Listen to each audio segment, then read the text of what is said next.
Israel and the United States have already lost this war. And let me tell you what I mean. And I'm just going to be brutally fucking honest with you. All right. I don't mean to offend anybody, but I'm just going to be brutally fucking honest with you. Before this situation happened, my opinion of the Israel versus Palestine issue is that Israel was the good guys and everybody was trying to kill them. And they were surrounded by a bunch of Arab terrorists in all these different countries. And the people in Gaza and the West Bank were mostly terrorists, Muslim terrorists who just wanted to kill all the Jewish people, or they were protecting terrorists, one or the other. Okay, that was my knowledge. That has what has been fed to me in the United States of America for the 54 years of my life.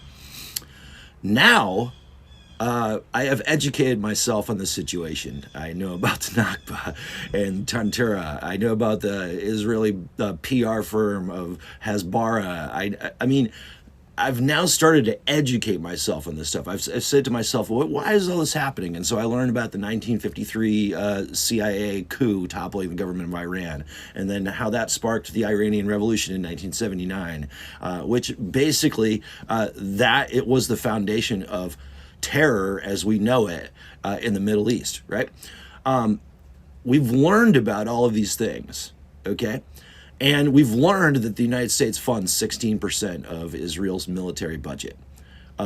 Israel, with their free healthcare for all, we give them billions and billions of dollars for bombs. We have learned so much in this conflict because the information is here in places like TikTok. And I hate to say this, but it's true.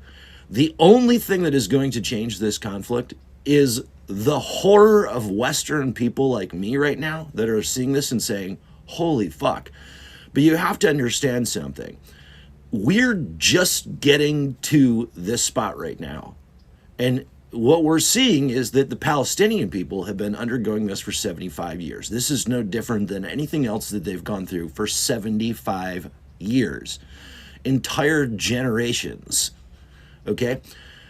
What's different about it this time?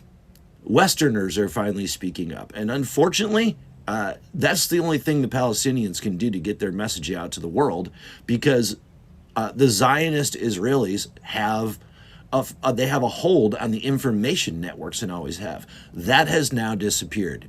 And they're still trying desperately to frame the narrative on social media, but now people are seeing through it. Now we have things like TikTok where we can screenshot Israel's statements that they put out where they claim that they did bomb the hospital, and then we can see them delete them, and then we can see them come up with a new one that's this is a video, and then we can prove that the video is fake, and then we can follow everything that's happening. All we got to do is open our eyes and start looking, okay? And so this is what's going to happen. Israel's money is going to dry up from the United States. Right now, there's one thing that unites Democrat and Republican politicians and media in the United States, and that is the support for Israel. That's what it is. Unfucking believable that there's nothing else that Republicans and Democrats are aligned on. America is in bed with the Zionist Jewish lobby. And we see that now, and we are going to dry that motherfucking funding up, let me tell you. It may seem like, we've been trying to do this for years and years and years and years, but it just never works. Yeah, it's going to work now because white people like myself are finally fucking telling the story of the Palestinian people.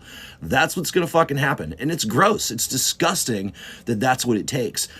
But it's here. And we are going to fucking hold them accountable. Like, I'm telling you right now, I've made a solemn fucking promise to myself and here vocally on TikTok. I will never vote for another politician under any circumstances who supports the funding of Israel. Period. And I'm just one guy with a small platform. But let me tell you, there's more of me and more of me and more of me. And I'm going to keep educating people, and they're going to keep educating people. And we're all going to just fucking say, we will no longer vote for anybody who funds Israel. And I'm telling you, when that fucking happens, the state of Israel that you know of today will cease to exist. It will either adapt and make peace, or it will be destroyed because they won't have any fucking money anymore. Because the only reason Israel is alive today is because of America's money. Period. That's the reality of the situation. And so how do I see this ending? Not only with a marked change in what Israel is right now, but the freedom of the Palestinian people. And then I see this influencing many, many, many other revolutions across the world, just like the American Revolution did, right? That's what's going to happen. People are waking up, and I can't wait for it.